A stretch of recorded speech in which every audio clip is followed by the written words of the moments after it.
নমস্কাৰ বন্ধু বান্ধৱসকল, আপোনালোক সকলোলৈকে মোৰ YouTube channel village A to Z 97লৈ ৱেলকাম জনাইছোঁ। আজি আপোনালোকক দেখাবলৈ ওলাইছোঁ মই কি কৰোঁ, তাকে দেখাবলৈ ওলাইছোঁ।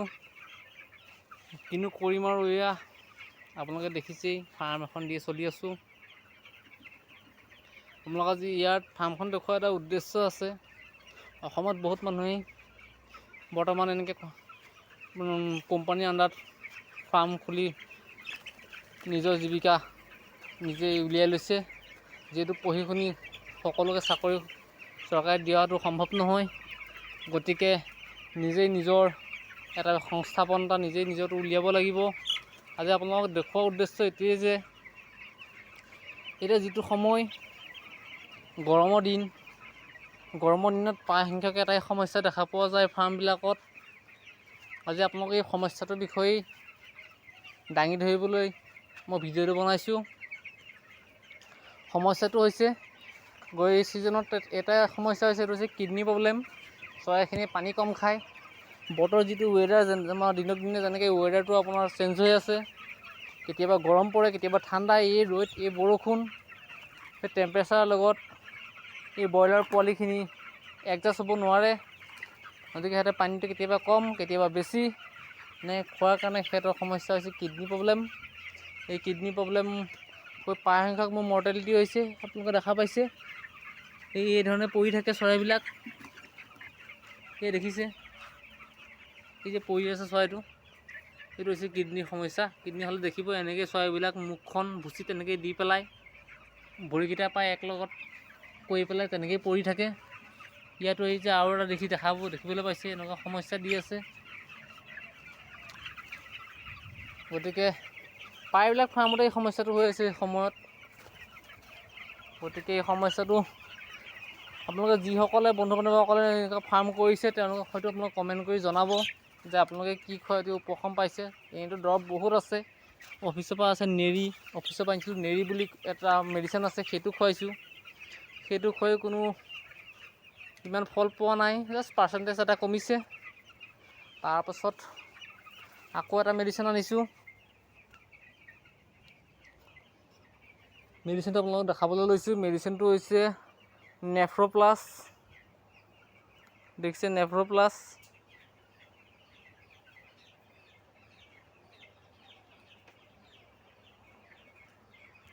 আৰু এটা মেডিচিন আনিছোঁ অফিচৰ ফালৰ পৰাই, সেইটো হৈছে একুৱা UP। দেখিবলৈ পাইছে একুৱা UP।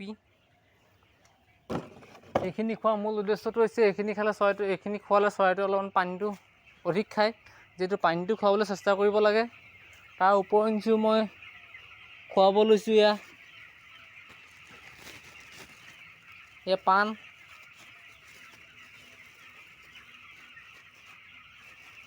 এয়া পাণ দেখিছে,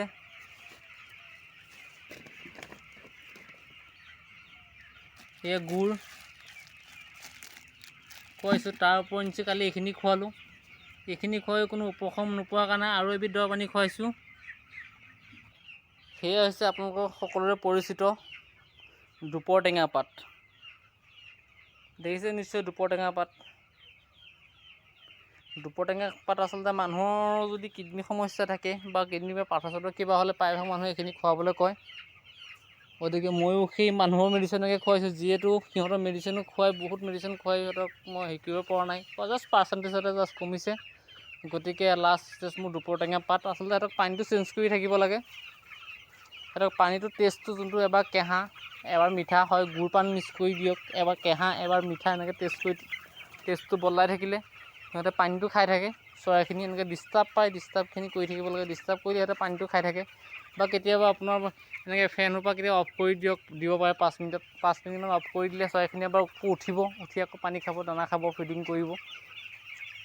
তেনেকৈ কৰিলে সিহঁতে পানীটো খোৱা হৈ থাকে, যিহেতু সিহঁতে জুপুকা মাৰি বহি থাকে। গতিকে এইখিনি কৰি আছোঁ। আপোনালোকে কেনেকৈ কি কৰে জনাব। পানীটো প্ৰায় পৰাপক্ষত 4-5 বাৰমানকৈ দিনত চাফা কৰি ৰাখিব লাগে, যিহেতু মই চাফা কৰি ৰাখিছোঁ পানী দিনকালত প্ৰায় চফা হৈ আছে। আপোনালোকেও কৰিব পাৰে। একেবাৰে সেই লছো নহয়, আচলতে ৰিজাল্টৰ ওপৰত ডিপেণ্ড কৰে। আপোনালোকে যদি ভালদৰে কৰি থাকে ভুচিখিনি লিটাৰখিনি যদি আপোনালোকে ভালকৈ মেনেজ কৰি থাকে, যিহেতু এনেকৈ খুচৰি থাকে ভুচি চাফ চিকুণ কৰি ৰাখে, তেতিয়া নিশ্চয়। আৰু পানীটো মেইন কথা, পানী আৰু ভুচিখিনি তলৰ লিটাৰ যোনটো ভুচিখিনি লিটাৰ বুলি কয়, সেইখিনি যদি ভালকৈ চফাকৈ মেইনটেইন কৰি ৰাখিব পাৰে, তেতিয়া ৰিজাল্টটো অলপ ভাল হয়। ৰিজাল্টটো ভাল হ'লে মিনিমাম আপোনাৰ কম আহিলেও প্ৰায় 1000 চৰাইত, মিনিমাম 1000 চৰাইত আপোনাৰ ভাল ৰিজাল্ট কৰিলেও প্ৰায় 20,000 18,000 টকা এটা আপোনালোকে আৰ্নিং কৰিব পাৰে।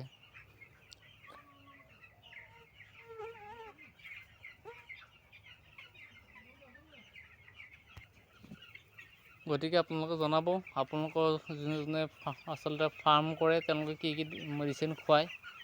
মই এইখিনিয়ে ক'লোঁ, শিলিখা পানীও খুৱাইছোঁ। গতিকে আপোনালোকে জনাব বুলি আশা ৰাখিলোঁ। ধন্যবাদ।